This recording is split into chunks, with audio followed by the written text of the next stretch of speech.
I went out on Amazon and bought the cheapest MagSafe iPhone case I could possibly find. And today we're looking at the Ultra Mag Spigen iPhone case, MagSafe, and the Apple Leather iPhone case as well. In my experience, after using the Apple Leather case for about a year and using the Ultra Mag Spigen case for about a week now, I actually pulled the Spigen case out of the packaging and was surprised. I got the clear case and I got the white logo on the back. The MagSafe circle is actually white on the one I picked. There are other options to choose from, so if you guys are interested in those other options, you can go from there. However, I will say the Spigen case I did get out of the box, I was surprised. I was impressed and I thought, for $20, what am I getting here? The Spigen case has all the correct holes and outlooks for all your chargers and things like that. It has the volume controls actually set up in the perfect spot, and it has the sleep wake button perfectly aligned with your iPhone itself. The camera button on the back is actually perfectly cut out, and there's really no issues with the actual case itself.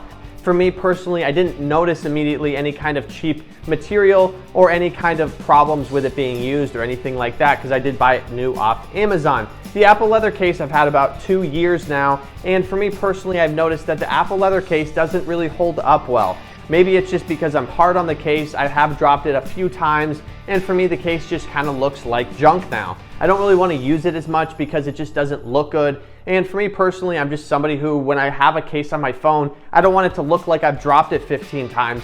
And for me personally, the Tech 21 case that I've had on it as a daily driver just looks phenomenal, and every drop almost just doesn't seem like it really matters. So for me, I really like that aspect of it. The Spigen case does have MagSafe, and the Apple Leather case does have MagSafe as well. However, on the Apple Leather case, I do want to be very clear, you can't tell that it has MagSafe. All you can see on the back is an Apple logo, and it has a very nice, sophisticated brown look to it, almost identical to an average wallet. For me personally, I have noticed that the oils on my fingers and hands have actually transferred off my hands to the actual case itself. And this has caused it to have kind of a vintage, rugged look. However, what I have noticed is that, unfortunately, and I'm not sure if this is just because of the case I bought, or maybe I got bad luck, but the actual case I bought, the oils look like they're transferring to my case in a not so sophisticated vintage way on the sides where my hands are actually touching the case.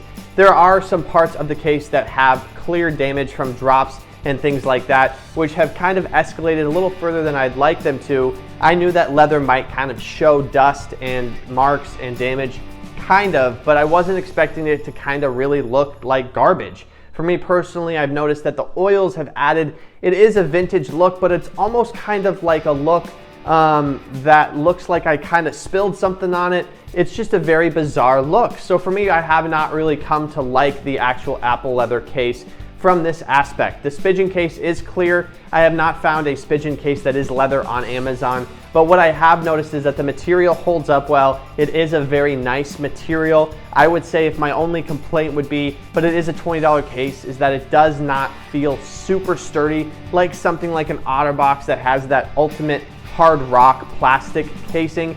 I am only kind of excited to see how long this case lasts and how further it goes with drops and things like that. What I am really concerned about though is any kind of really far drop. Like if I were to drop it from 4 or 5 feet, I think this might survive.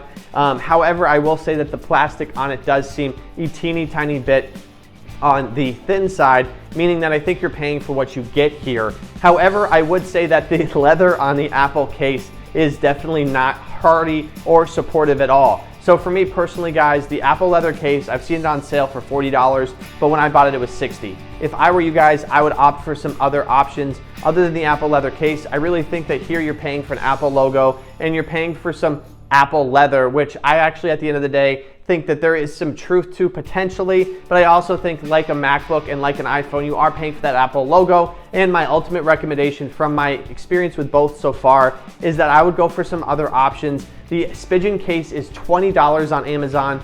The one thing I will say about the Apple Leather case that I will say is like a positive is that the vintage look, if you're into that, is somewhat of a nice look. The oils transfer to the case, and it does have kind of a sophisticated vintage, like you've had it for 100 years, kind of like an older wallet.